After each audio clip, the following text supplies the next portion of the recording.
When Amara married Emmy, she thought she had found paradise. He was kind, educated, and came from a respectable family in Lagos State, Nigeria. But paradise crumbled the day she moved into the family compound on Mango Street. Mama Nneka, Emmy's mother, stood in the doorway that first morning, her wrapper tied high above her ample waist, her eyes cold as river stones. "So you are the one who has bewitched my son," she said, not as a question, but as an accusation. "We shall see if you are woman enough to keep him."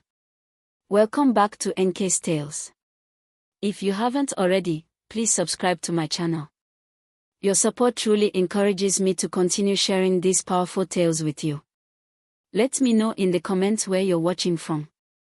Mama Nneka began her campaign immediately. Every morning at 4 a.m., she would bang on Amara's door. A wife who sleeps while the sun prepares to rise is preparing for divorce, she would shout, though she herself would return to bed after waking Amara. Amara would cook, Mama Nneka would say it was too salty. She would cook it again too bland. The third time she would shout, "Did they not teach you anything in your mother's house? This is food for pigs." The cruelty escalated when Emmy traveled to Port Harcourt for work. The compound's borehole water was forbidden to Amara. Instead, Mama Nneka insisted she walk 1 kilometer to the stream, morning and evening, carrying jerry cans on her head while Mama Nneka's biological daughters lounged in the parlor. "You are too thin," Mama Nneka would announce to visitors while Amara served them. "What kind of children will she give my son? Probably weak ones, if any at all." This despite Amara being 3 months pregnant, a secret she and Emmy were keeping until the pregnancy was stronger. That evening, Mama Nneka accidentally spilled a pot of vegetable soup that Amara had spent hours preparing for a family gathering.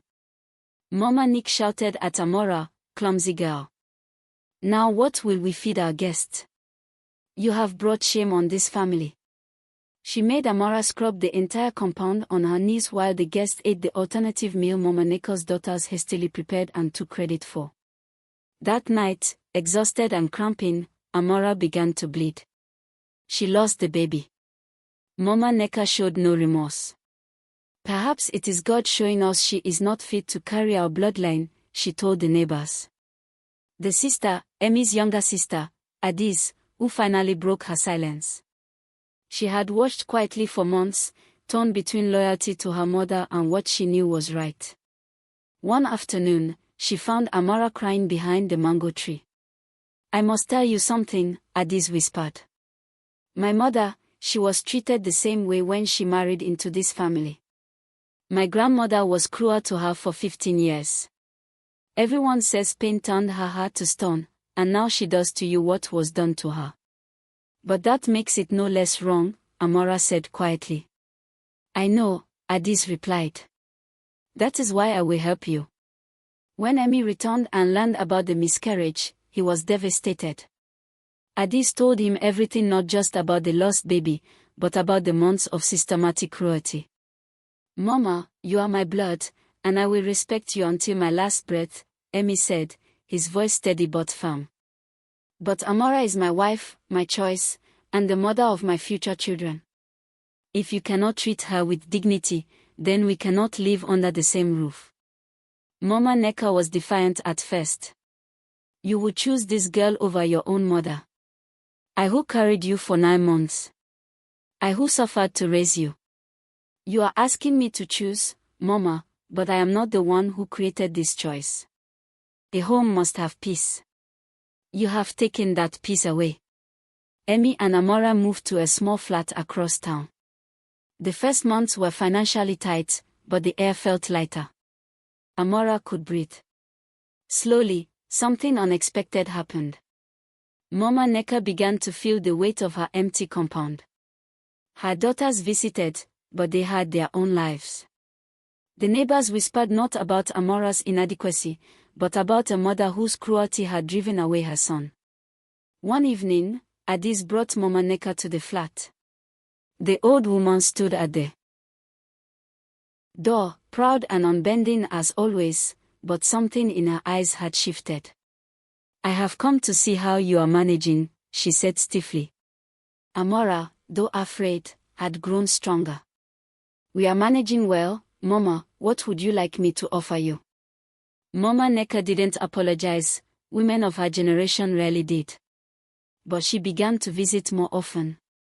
She would bring vegetables from the market, claiming she had bought too much. She would hold her tongue when Amara cooked, though her face still sometimes showed disapproval.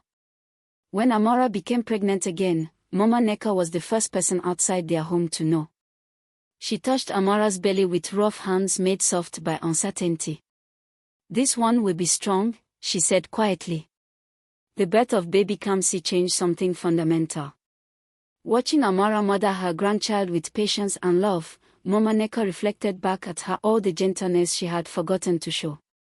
One afternoon, while Amara nursed the baby, Mama Nneka spoke. My husband's mother. She was very hard on me. She said I was too dark, too poor, not worthy of her son. Her voice cracked slightly. I swore I would never be like her. But somewhere, I became worse. Amara looked up, surprised. I see now what I have done, Mama Nneka continued. I cannot undo it. But perhaps I can do better from today. Complete reconciliation didn't happen overnight. Some scars remain tender. But slowly, Mama Nneka learned to bite back harsh words. Amara learned to set boundaries while offering grace. Emmy learned that protecting his wife didn't mean abandoning his mother. Years later, when Kamsi brought home his own wife, Mama Nneka, now frail and grey, pulled Amara aside. Do not let me be cruel to that girl, she whispered. If you see me becoming that woman again, you must stop me. Amara squeezed her hand. We will guide each other, Mama. That evening, as 3 generations of women prepared dinner together in Amara's kitchen, the bitter roots of Mango Street began, finally, to grow sweet fruit. This story reflects the reality that cruelty often stems from unhealed pain, that breaking cycles requires courage from everyone involved, and that healing, while difficult, is always possible when people choose it. If this story moved you, if it taught you something, if it reminded you of your own worth, please hit that like button and subscribe to this channel. There are more stories coming, stories of betrayal and survival, of demanding better and finding it. And drop a comment, what lesson are you taking from this? What would you do in your own situation? I read every comment. Share this video with someone who needs to hear it. Someone questioning their relationship. Someone in a difficult marriage. Thank you for watching.